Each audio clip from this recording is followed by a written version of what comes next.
Salut à tous, NBA 2K de retour, après quelques temps de recul, un peu forcé, je vous proposais un épisode de Playoff ici. Playoff, évidemment nous c'est l'Est qui va nous concerner beaucoup, avec des Raptors en embuscade et des Cavs qui terminent la saison régulière très très bien, on va le voir dans un instant. Donc c'est Cavs épisode 2, mais en fait ça va traiter aussi des Raptors et de l'avancement de tous les Playoffs 2022 dans cette partie où je suis avec Cleveland, avec donc Darius Garland, bien évidemment, avec les Raptors et puis des Spurs qui se sont fait éliminer des playoffs précédemment. On avait laissé les Cavs il y a quelques temps, avant le All-Star Game, et puis derrière, pas mal de choses se sont passées. Alors on va regarder ça tout de suite, pendant quelques minutes. Mobley continue à faire une saison de malade. Garland, lorsqu'il est présent, parce qu'il a été un petit peu blessé quand même, est aussi super efficace. On a malheureusement Sexton qui est sur le banc et qui est un peu laissé de côté parce qu'il s'est blessé. On avait un petit peu bougé, ce qui avait obligé à Okoro de prendre pas mal de minutes, mais c'est pas si mal. Et puis également Jarrett Allen, bien sûr, qui est notre pivot assez essentiel. Il va falloir voir aussi sur cette fin de saison un peu comment est-ce qu'on peut se préparer pour la suivante et qu'est-ce qu'on va privilégier comme 5 majeurs, mais aussi comme banc pour la suite. Donc vous voyez que la saison régulière s'était plutôt bien passée, avec même de jolies victoires contre des équipes assez fortes. Ici c'était les Sixers de Harden et Embiid qui avaient été maîtrisés. Donc, sur une belle série de victoires en fait, sur ce mois de février, là ça se passe excessivement bien. Ensuite, il y a une petite défaite là contre Toronto. Après, Toronto peut être une bête noire pour ces Cavs.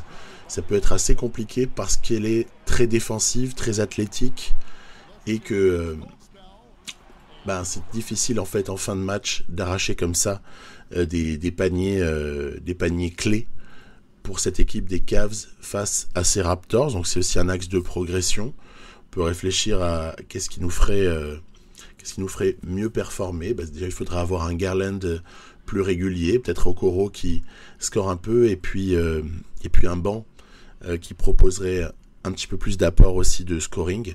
Donc voilà des petits axes déjà qui apparaissent sur cette saison-là. On se dit que Sexton nous manque. Et puis après, il faudra se poser la question à l'été de savoir si Sexton obtient sa prolongation ou pas, puisqu'il est restricted free agent. On est à 43 victoires et 23 défaites à la mi-mars quasiment, ce qui nous positionne assez bien juste derrière le Heat qui est aussi sur une super saison, comme dans la réalité. Après, voilà, je m'étais basé sur un commencer maintenant. Donc après, les dynamiques de certaines équipes se sont poursuivies. Mais à contrario, il y a aussi les dynamiques de d'autres équipes qui se sont complètement cassé la figure. Par exemple, à mon grand étonnement, à l'Ouest, les Suns, qui étaient pourtant idéalement lancés, avaient terminé un petit peu difficilement la saison. Un petit peu comme si... Pourtant, il n'y avait pas de blessés notoires. Un peu comme si, en simulation, le jeu n'aimait pas forcément la structure d'équipe des Suns. On sait que sur NBA 2K, les choses sont probablement différentes de la réalité, en ce sens que, malgré tous les efforts des développeurs et les mises à jour des notes des joueurs et pas mal d'efforts qui sont faits, honnêtement, c'est un jeu sur lequel il y a pas mal d'efforts de faits, on peut l'apprécier en tant que joueur. Il y a quand même des constantes qui restent toujours les mêmes. Et ces constantes sont, si tu n'as pas de rebond, tu te fais démonter. Il faut avoir absolument des capacités au rebond. Donc l'archi small ball, déjà, il est quasi condamné d'avance sur NBA 2K. Ça, c'est un peu en décalage avec la réalité, puisqu'on voit quand même cette mode en pleine recrudescence au niveau de l'archi small ball qu'on a ici et là par séquence dans des matchs. Mais ça, c'est très très puni par le jeu. Et puis Ouais, mais sinon le côté physique, le côté athlétique, qui est quand même assez prépondérant aussi dans ce jeu, où on s'aperçoit rapidement que ça permet à de jeunes équipes qui auraient peut-être un facteur expérience qui pose problème dans la réalité, ça leur permet de bien s'en sortir, et peut-être de s'en sortir un peu trop vite par rapport à ce qu'on pourrait estimer être leur temps de maturation. Voilà. Donc nous terminons notre saison. Petite défaite face aux Nets. Les Nets qui ont aussi fait une remontée dans cette partie. Remontée de fin d'année. Vous voyez, ils sont ici 5e à ce stade-là. Il reste encore un match à jouer. Plus ou moins pour tout le monde. Et ce match, pour nous, il est face aux Bucks de Milwaukee. On a comme ça une avance de 5 points à défendre avec 2 minutes 40 à jouer. Donc Giannis a maîtrisé, en tout cas a essayé de maîtriser. Je lui mets parfois Jarrett Allen dessus, parce que Allen est plutôt un pivot mobile. Il est, à la limite, il est plus petit qu'Antetokounmpo. C'est presque choquant, mais Antetokounmpo est surdimensionné, il faut l'avouer.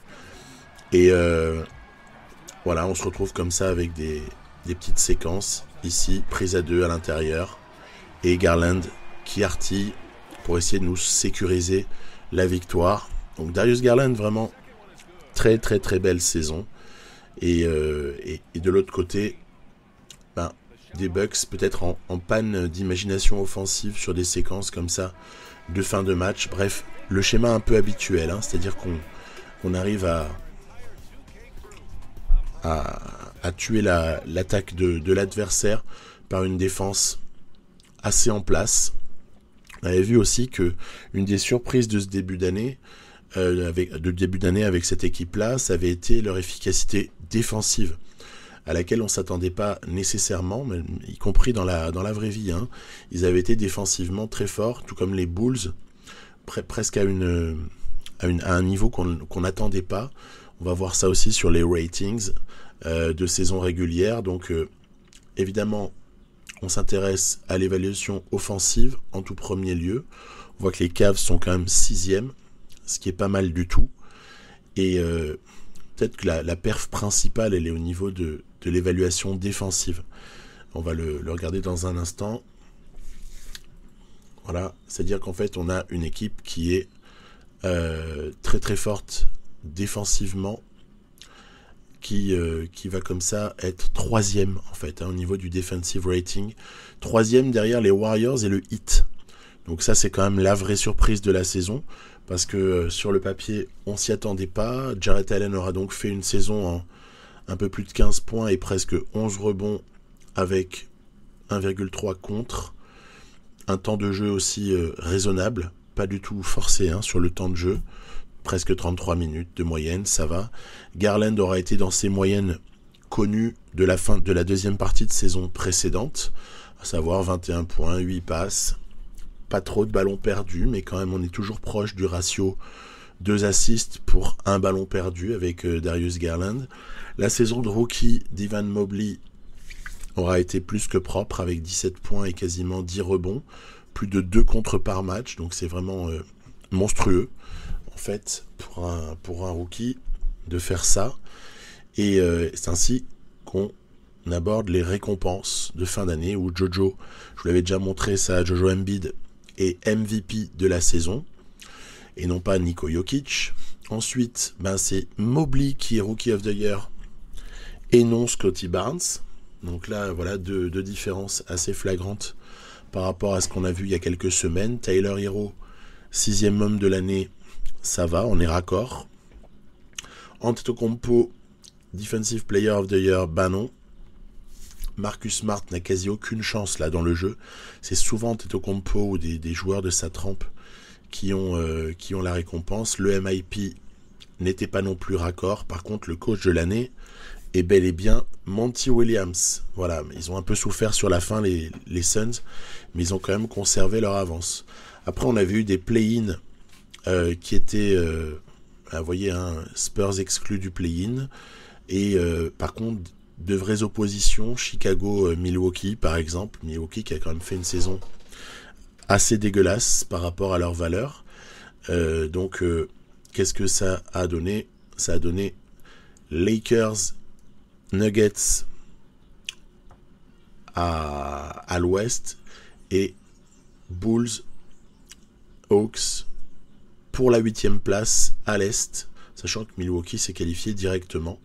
Et donc, c'est les Lakers qui vont passer d'un côté, c'est les Bulls aussi de l'autre côté. Les Bulls, ça tombe bien puisque ça va être notre adversaire avec les Cavs en ce début de play-off, espérant les passer. De l'autre côté, Toronto sera contre les Nets, et en dessous, on a déjà Philadelphie-Boston et Heat Bucks dans l'autre partie de tableau, ce qui est assez irrespirable.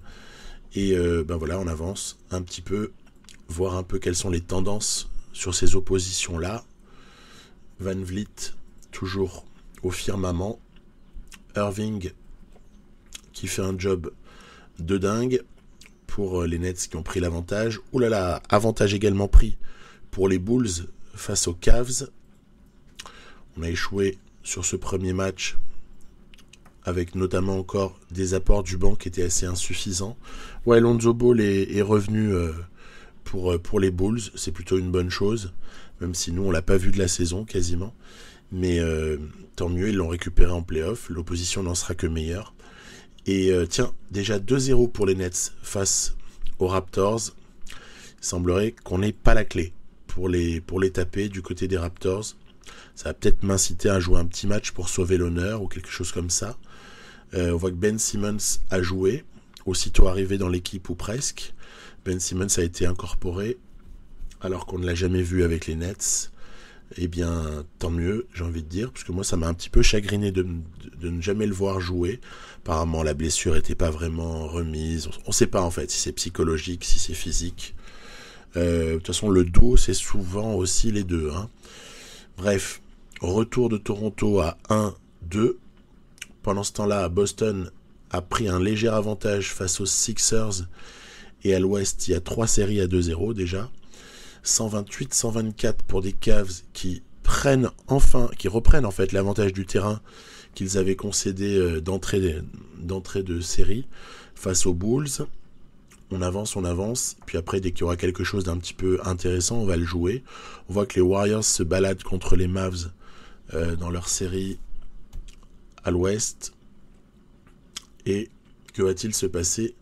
Eh bien, les Cavs vont arracher la victoire face aux Bulls sur le match 4, assez charnière celui-là, puisqu'il permet de passer à 3-1.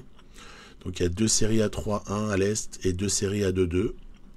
Lavine, DeRozan, Vooch n'auront pas suffi. Ça a été solide en face, avec notamment un bon Kevin Love et un bon Cedi Osman pour ce qui est de l'apport du banc. Et Boston est déjà qualifié. C'est-à-dire que les Sixers se sont déjà fait sortir. C'est dramatique pour eux. Puis en bas, c'est très très serré entre le Heat et Milwaukee. Et donc, c'est l'occasion quand même à 2-2 là, de jouer un match avec les Raptors dans cette série où finalement ça a recollé à 2-2.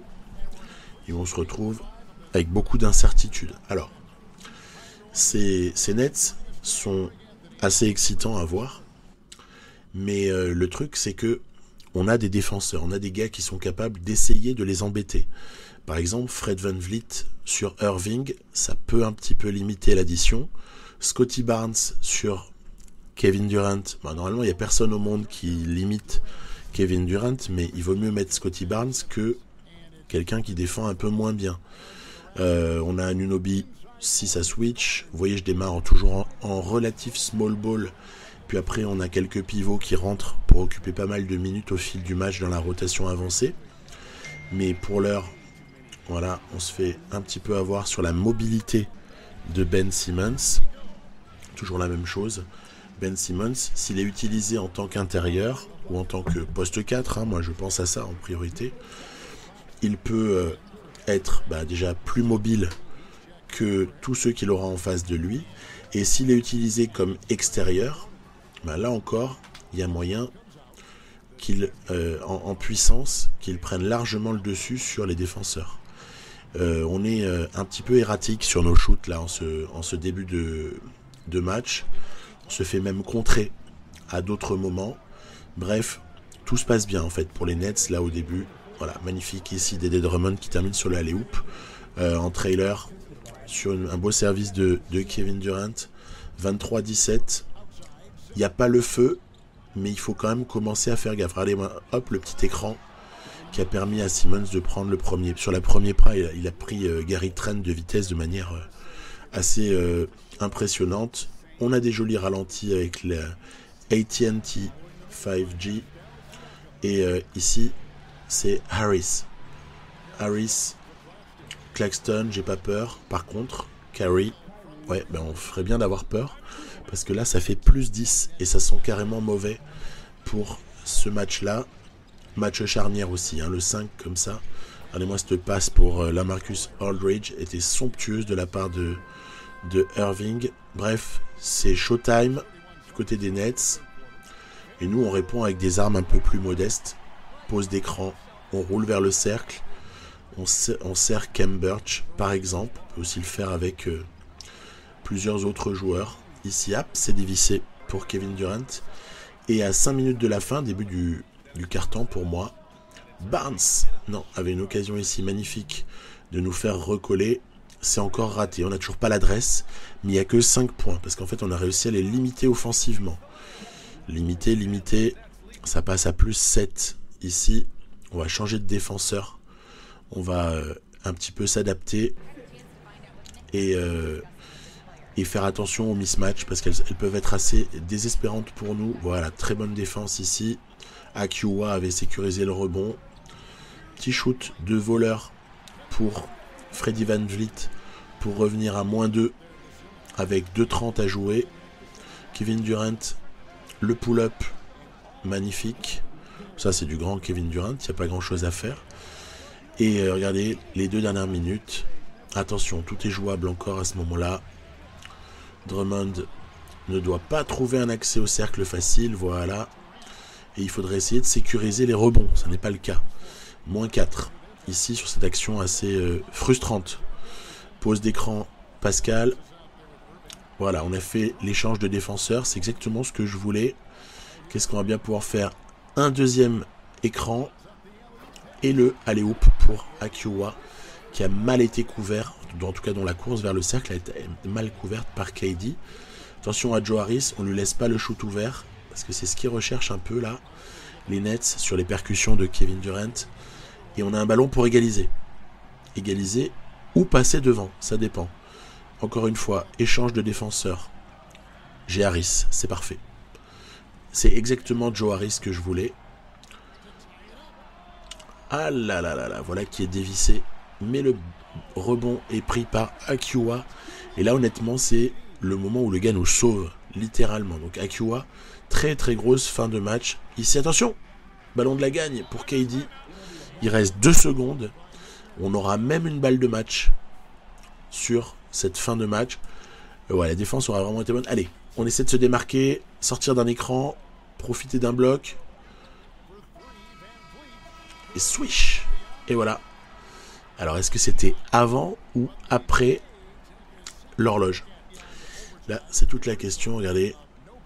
Et ouais, 0-3. Il lâche la balle. C'est plus que clair. Freddie VanVleet a donné la victoire ici aux Raptors sur un match excessivement serré, quasi irrespirable, très agréable à jouer, hein, je vous le dis volontiers. Ce sont les matchs que j'ai le plus de plaisir à jouer moi, hein, quand c'est excessivement serré, avec un début difficile, avec vraiment une grosse défense nécessaire, quelques stars en face. Donc scénario assez idéal. Puis ces Raptors, je l'avoue, me plaisent énormément, manette en main. Ils sont vecteurs de plaisir, on va dire. 44-41, donc en plus un shoot qui bat l'horloge. Donc on va le revoir. Ici, c'était le démarquage. Ben Simmons qui se fait attraper dans un écran. Du coup, c'est à toi, à moi, personne. On va aussi dire que c'est excessivement mal défendu, hein. Je suis d'accord avec ça aussi, hein. Mais c'est comme ça. On a retrouvé l'adresse pile au bon moment. Alors que c'était vraiment un match très très difficile sur ce plan. Dédé Drummond en face a fait une moisson de points et de rebonds. et peut-être que Irving a été sous-alimenté en ballon. Voilà, on verra si par la suite c'est corrigé. Pendant ce temps-là, la balade des Cavs pour terminer le travail face aux Bulls. 4-1, on n'a même pas eu l'occasion de montrer la moindre image. C'était sans appel cette victoire des Cavs face aux Bulls. 4 victoires à 1. Pendant ce temps-là, on est revenu à 3-3 dans la série de Brooklyn face aux Raptors. Miami l'a emporté et a sorti le champion en titre.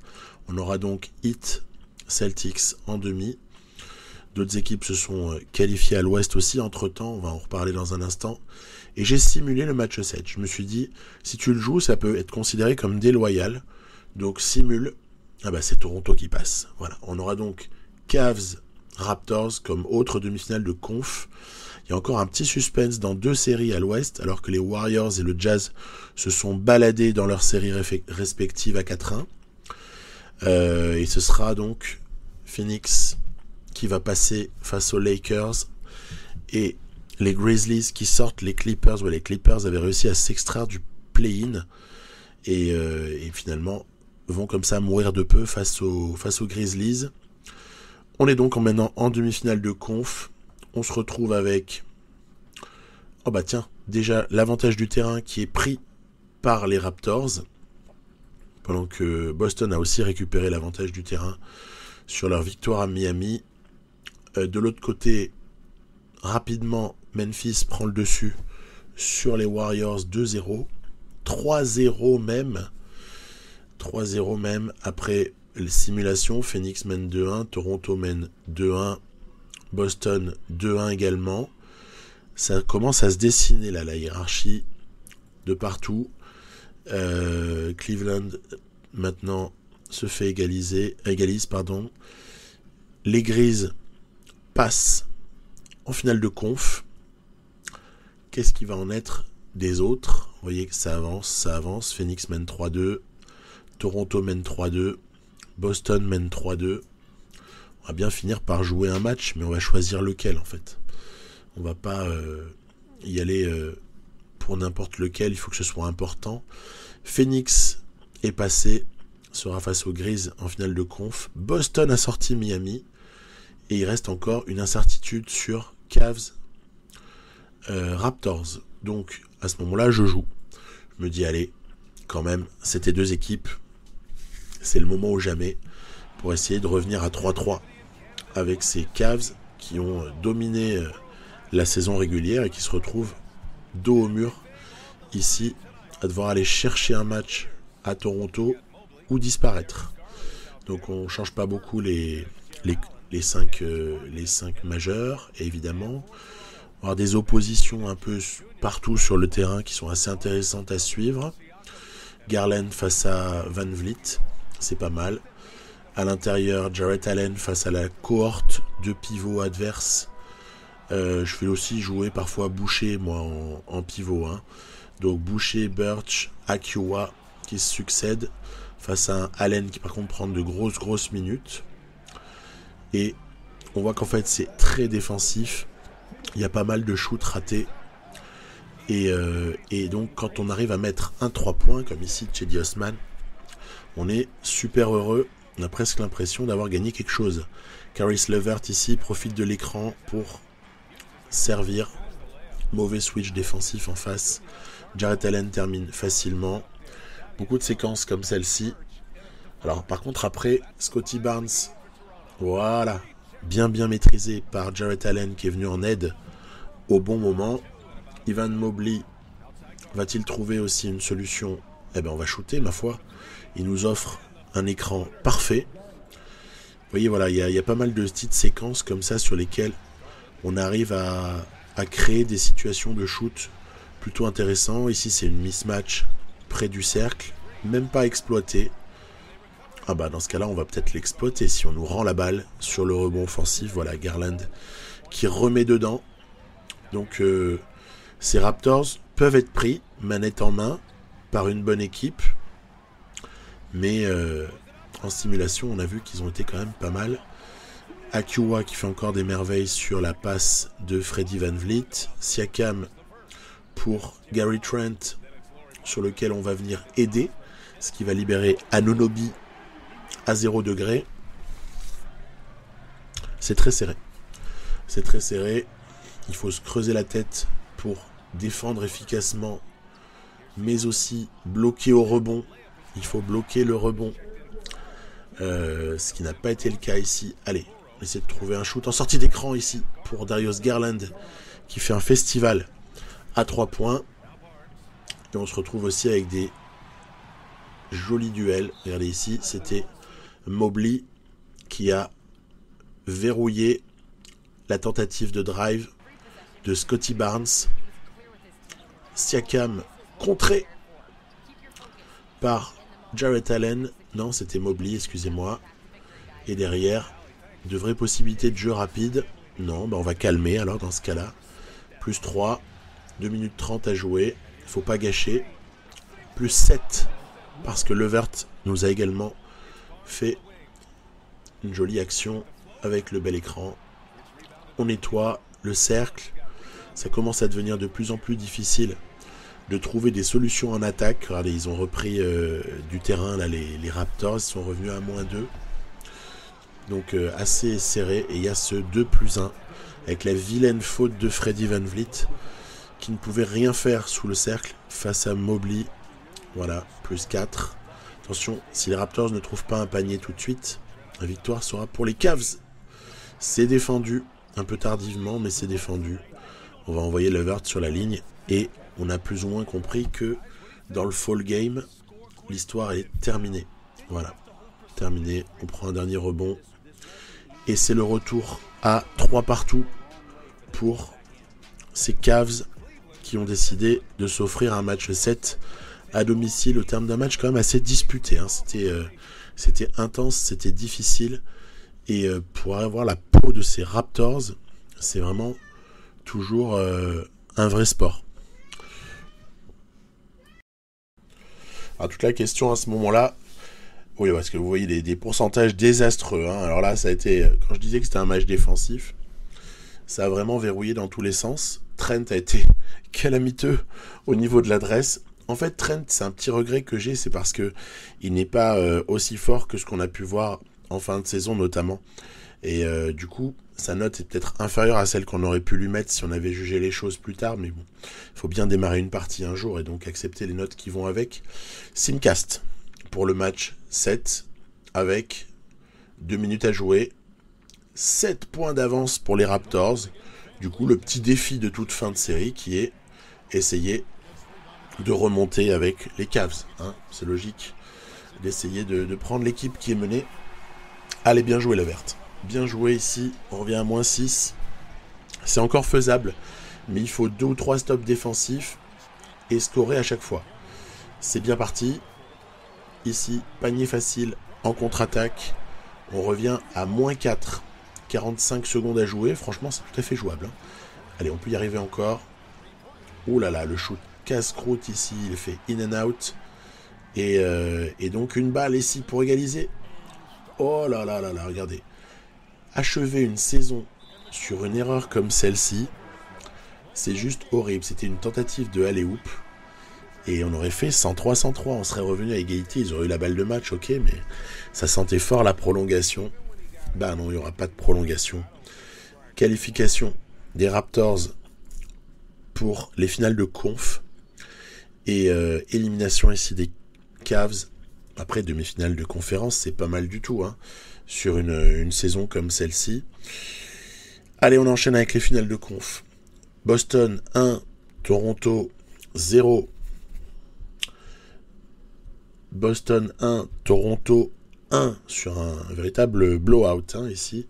Sur le deuxième match, on voit que Memphis a pris léger avantage face aux Suns de l'autre côté. Ouh là là, la belle victoire des Raptors, là encore, simulation 2-1 pour Toronto face aux Celtics. On voit que Memphis mène 2-0 de l'autre côté. Énorme blowout des Celtics cette fois-ci, qui reviennent à 2-2, pendant que Phoenix recolle dans sa série. 2-2 même de l'autre côté, à ce moment-là. Donc les deux séries sont à 2-2. Il y a une incertitude totale sur qui seront les finalistes NBA. Ouais, et puis je me dis que c'est quand même le moment de jouer un match face à Smart, Brown, Tatum, Horford, Rob Williams. Quelle belle équipe, ces Celtics. Ils nous ont régalé, en tout cas moi ils m'ont bien régalé jusqu'au bout dans cette fin de saison, dans la réalité. Et toujours intéressant quand même de jouer contre eux.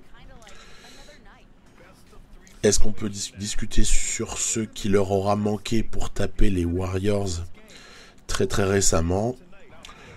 Brad Stevens l'a fait, il n'y a pas besoin d'en discuter. Un petit peu plus de playmaking, un petit peu plus d'apport de points en sortie de banc. Voilà, le diagnostic a été fait. Maintenant, ce sera au GM de faire le boulot et d'apporter à ces Celtics peut-être un petit peu plus de profondeur. On verra bien au moment de l'intersaison qui va démarrer sous peu.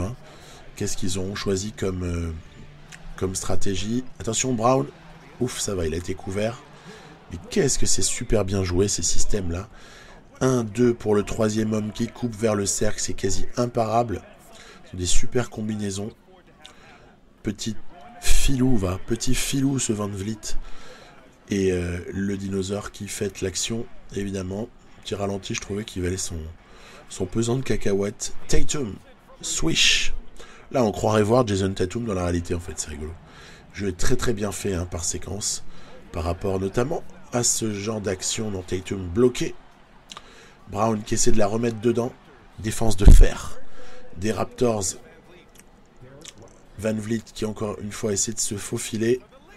Il a Derrick White face à lui. C'est dévissé. Jaylen Brown, bam, qui vient terminer près du cercle. Temps mort. Il faut couper absolument ces séquences sur lesquelles les Celtics s'éclatent. Et puis en plus là on a la blessure de Siakam qui survient de manière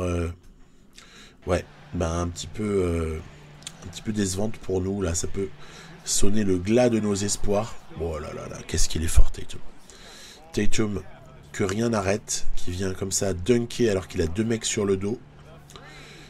Il shoot également comme un dieu. 3 points. Mais on est encore à -3. Donc c'est jouable. Il y a encore moyen de s'arracher. Tatum qui en remet. Il reste plus d'1 minute. Il y a encore 2 possessions minimum pour nous. Donc s'il y a 2 stops défensifs, il n'y a pas le feu à la maison. Il faut juste poser ce panier là. Il n'y a pas de problème. Allez, le petit pick and roll. Facile pour Scotty. Scotty Barnes près du cercle. Il reste 1 minute. C'est maintenant. On veut un stop là. Maintenant.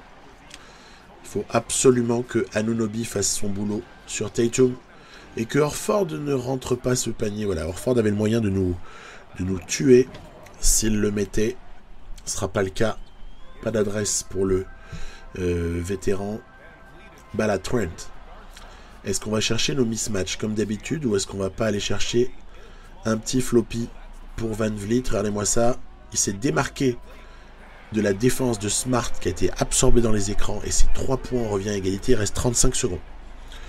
35 secondes. Possession Celtics. Anunoby a une grosse responsabilité. Oh là là, on n'est pas loin de lui vol de balle. Oui. Ballon volé. Et bam, converti. +2 pour Toronto sur cette grosse défense, on va dire collective. Contre-attaque. Allez, balle aux Celtics pour soit gagner, soit égaliser. Balle à Tatum. C'est Barnes qui sort sur lui. Anunoby qui vient comme ça en aide. Est-ce qu'on va la sécuriser? Oui. Balle à Trent. Ouais, c'est mon meilleur shooter en fait de lancer franc. Donc dès qu'il y a la possibilité, je donne la balle à Gary Trent. Et on va passer comme ça à +4. Et ce sera fini pour ce match-là. Arraché donc par les Raptors face à un glorieux Tatum. Peut-être un Brown un peu plus discret. Et surtout des contributions des autres qui étaient en deçà de ce qu'on pouvait espérer de la part des Celtics. Et de notre côté, de l'efficacité. Efficacité notamment près du cercle. Ou bien à mi-distance sur des courtes distances. 20 et 21 pour Siakam qui se complaît dans son rôle de 5 par moment. Un gros Tatum, je vous disais, Brown et Smart peut-être en demi-teinte, surtout la maladresse de Brown et Tatum tout de même sur certaines actions, comme quoi ils ont été bien défendus. Ça a égalisé à 2-2 entre Phoenix et Memphis, et on aura encore une fois un match 7 entre Boston et Toronto cette fois-ci. Il y aura aussi un match 7 en face entre les Suns et les Grizzlies. Et on va le simcaster, hein, c'est logique. On essaie de pas jouer tous les matchs 7 dans cette série. Oh là là. Écoutez, qu'est-ce qui se passe là? Qu'est-ce qui se passe? 40 points dans la face des Celtics. Les Raptors ont été en domination totale sur cette série. Ultra domination Raptors qui finissent avec un blowout, et ce sont les finales NBA. Les Celtics sont donc passés à travers sur leur match 7. Dommage. Très très dommage. Et de l'autre côté, c'est les Suns qui passent. On aura donc une finale pas du tout proche de la réalité. Hein, on aura Suns Raptors. Alors les Suns, à la limite, je considère qu'ils sont vraiment à leur place. Parce que c'est encore pour moi un tremblement de terre et complètement inexplicable le fait que les Suns n'aient pas été en finale. Mais voilà, c'est le sport. Puis les Warriors ne le déméritent pas non plus. Hein. Ils sont de très très beaux champions, mais tout de même j'étais très surpris que les Suns craquent de cette façon-là face aux Mavs. 2-0, par contre ça sent mauvais. Là ils sont pas près de craquer, on dirait. Moi qui évoquais le fait qu'en simulation ils avaient mal fini la saison, les Suns, bah là en finale NBA ça se passe pas mal, avec notamment le duo Booker Chris Paul qui se régale. Et donc allez, 2-0, ça paraît délicat en fait à ce stade là. On va resimcaster pour voir est-ce qu'on peut revenir à 2-1 ou est-ce qu'on est irrémédiablement en dessous de cette équipe. On est vraiment en dessous. Cette fois-ci, c'est Ayton avec 20 points qui vient nous sanctionner même à l'intérieur. Voilà, simulation vraiment à l'avantage des Suns. Toute la question maintenant, c'est de savoir si on pourrait pas au moins sauver l'honneur. Hein, ne pas se faire sweeper en finale NBA, ce serait déjà pas mal. Et donc, réception des Suns par les Raptors pour essayer de sauver l'honneur. Alors, Paul, Booker, Bridges, Crowder, Ayton, on a l'habitude. La faiblesse pour moi se situerait davantage sur la sortie de banc. D'ailleurs, c'est pas pour rien que j'ai entendu dire qu'il s'intéressait à Eric Gordon. Vous savez qu'il est en fin de contrat du côté des Rockets là. Eric Gordon pourrait effectivement faire le bon ajustement en sortie de banc. Quelqu'un qui score beaucoup, qui a du playmaking. Toutefois, il faudra l'absorber au niveau du contrat. Ça va pas être forcément évident. Et vous voyez, en ce début de match, on s'est donné un seul mot d'ordre, c'est être sans concession en défense, bloquer le chemin d'accès au cercle pour Ayton, même si des fois, quand il a de l'avance, le géant, quand il a un peu d'espace, il s'en sort super bien. Et puis essayer de sécuriser tous les rebonds.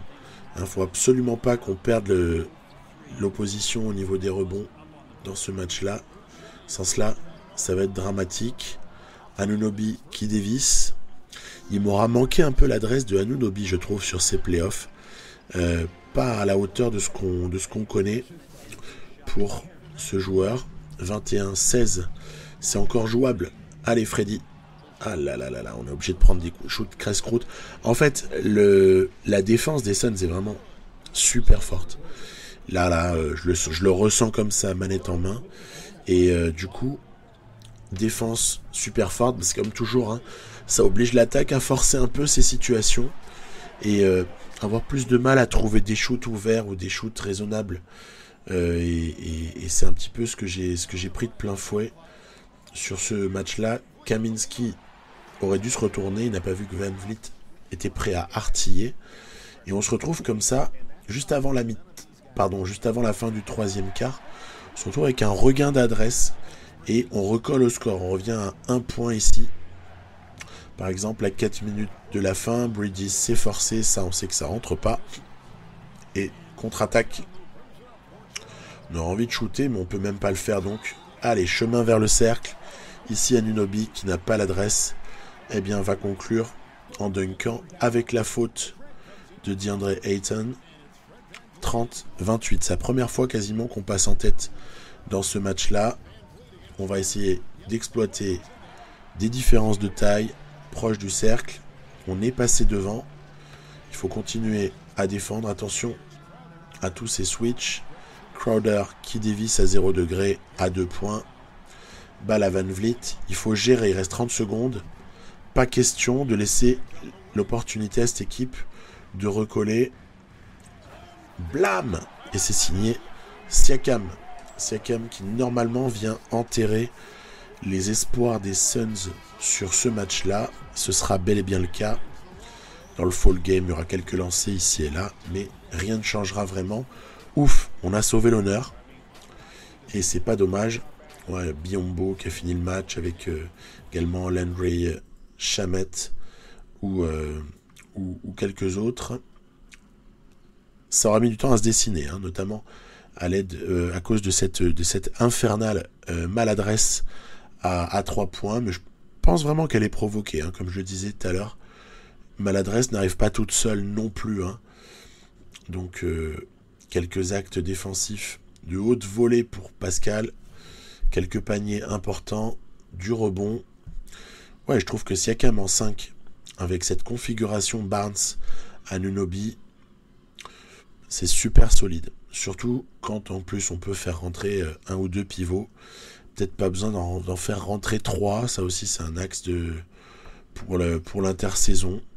Voir un petit peu ce qui peut être conservé dans le banc et ce qui peut peut-être être échangé ou non prolongé.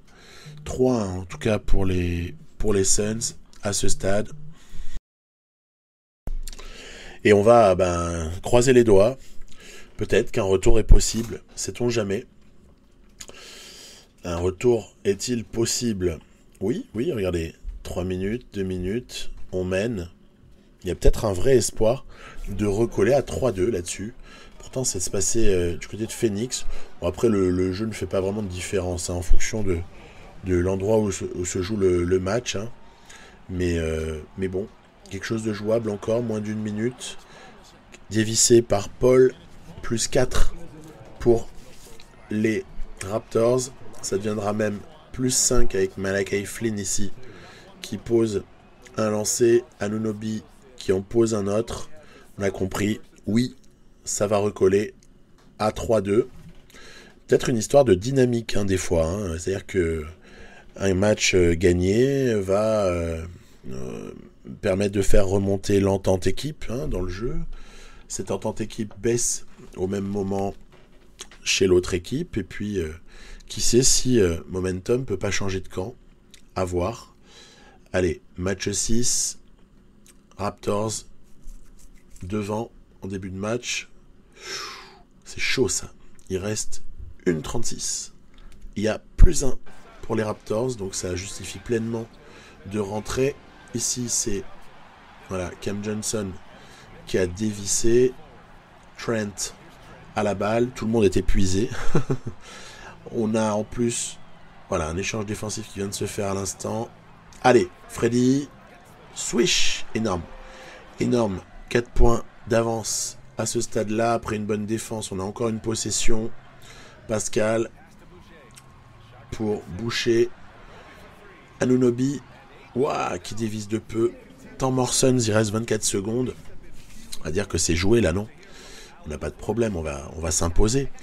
Eh ben c'est pas sûr. Regardez, Chris Paul à la balle.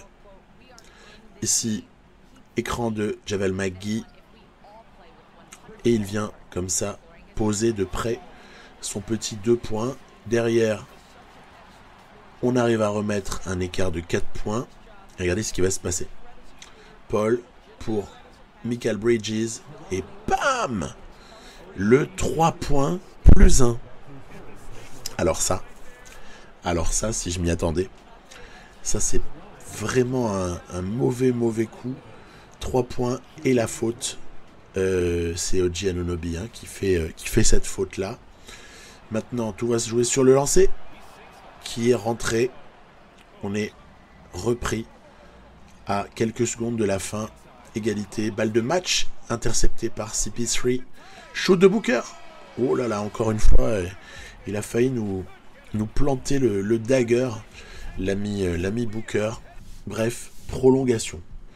Ah, déjà, quand on se fait reprendre sur le fil pour une prolongation, on n'est pas super serein. On va essayer de trouver des positions, comme d'habitude. On force. C'était forcé cette pénétration là de Trent. En même temps, si j'avais l'adresse externe, je forcerais moins. Donc toujours le même problème. Bonne défense des Suns qui pose des soucis, manette en main. Puis alors, Chris Paul, il n'y a aucun souci pour trouver Javal McGee qui joue toute cette fin de match là à la place de Dédé Ayton. Waouh, Booker sur le pull-up, ça sent mauvais. Il faut mettre ce panier absolument. Convertir cette situation, c'est intercepté. Là encore, très bonne défense. Et le corner pour D-Book. D-Book qui, en fait, sur cette action, est allé chercher le titre. En tout cas, a accéléré le fait que les Suns soient champions. Match remporté. Série terminée. On est battu. Et puis il faut dire quand même que ces Suns sont de très jolis champions. On va pas se mentir. Assez content d'ailleurs pour eux. Raptors finale NBA, c'était déjà au-delà, bien au-delà des espérances. Donc pas de problème. Ça fête petit MVP des finales pour Devin Booker.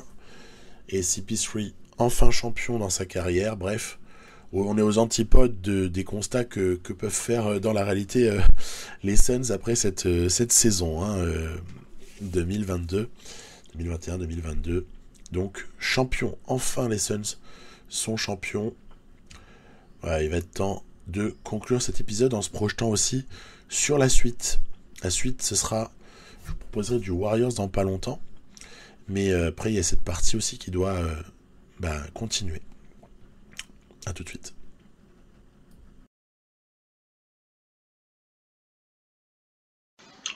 Voilà, donc du côté des Raptors, on peut quand même penser à conserver Siakam, Barnes, OG Anunoby bien sûr, Fred VanVleet pour ce qui est de la base. Après, j'ai trouvé qu'en défense, donc le dénommé Gary Trent était un petit peu juste. Je pense qu'un rôle en sortie de banc pour ce dernier serait peut-être assez idéal.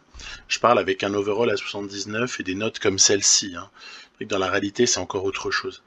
Et on va trouver un titulaire, à moins de décaler Anunoby en 2, et trouver du temps de jeu pour quelqu'un d'autre, et rester à jouer grand, par exemple. Ça pourrait être un bon moyen de ne pas trahir Khem Birch, de ne pas trahir la prolongation pour le gars formé au coin, Chris Boucher, voilà. Donc il y a comme ça très peu de marge, et en revanche des petites possibilités en interne, à moins de peut-être miser sur un petit trade qui mettrait en jeu, je vous dis, Birch avec Mykhailiuk, voire évidemment Malachi Flynn s'il y a un petit intérêt quelque part après avoir activé les options, ou Benton, voilà, pourquoi pas. Il y a quand même ce jeune qui m'interroge, c'est David Johnson, drafté au 2e tour en 2021. Il y a un potentiel de ouf. Qu'est-ce que c'est que ce joueur? Qu'est-ce que c'est que cet ovni? Est-ce qu'il n'y a pas quelque chose à faire? Il va falloir voir. Il va falloir voir ça.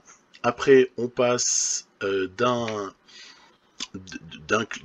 franchise à l'autre pour se concentrer ici sur des choses super simples que j'ai déjà dites à l'épisode précédent, c'est-à-dire du côté des Spurs, on a besoin que d'une seule chose, c'est d'un pivot. Et comme j'ai regardé les votes et les avis des uns et des autres après la précédente vidéo, j'ai compris qu'on enlève Nurkic de l'équation et que tout va se jouer a priori entre Miles Turner sur un trade et Mo Bamba comme free agent en essayant de dissuader Orlando de s'aligner puisqu'il est restricted Mohamed Bamba. Voilà. Apparemment Mitchell Robinson, ça a moins plu. Donc ce sera Turner ou Bamba. Je vous laisse encore donner votre avis si ça n'a pas été fait. Et puis enfin, terminons avec les Cavs, c'est un petit peu les stars de cet épisode en théorie. En fait, ça s'est passé un petit peu autrement. Bon, bah là, on voit que la seule chose qui compte, c'est de conserver ce noyau de joueurs très prometteurs et de pouvoir construire autour. Donc, qu'est-ce que ça veut dire? Ça veut dire que Rondo ne sera pas éternel. Donc, il va falloir bien trouver quelqu'un qui joue derrière Garland. À moins que ce quelqu'un ne soit un Sexton qui aurait re-signé. J'ai vu que dans la réalité, il avait dit qu'il voulait continuer aux Cavs. Après, ils veulent tous rester jusqu'au moment où on leur donne plus d'argent ailleurs. Hein, donc, il va falloir voir ça aussi. Je pense garder évidemment Levert et Okoro largement. Donc l'interrogation est sur la prolongation ou pas de Sexton. Voilà, après je pense qu'il faut vraiment garder du monde. Osman, Windler, moi je garde tous les jours. Seule interrogation à la limite serait sur quelque chose qui se montrait autour de Markkanen, puisque ça nous permettrait peut-être de nous renforcer sur les lignes arrière. Si on considère qu'à l'intérieur, Kevin Love une année de plus, ça fait le boulot. Jarrett Allen, exceptionnel. Et Mobley amené à couvrir les postes 4 et 5. Voilà. Donc, peut-être quelque chose autour de Lauri Markkanen pour aller chercher un joueur qui serait peut-être soit un ailier, soit un arrière. Bon, ça c'est encore quelque chose à voir. Donc, ceci achève la vidéo du jour. Je vous montrerai un petit peu de l'autre partie là prochainement avec les Warriors notamment. Voilà. À très vite, bye bye.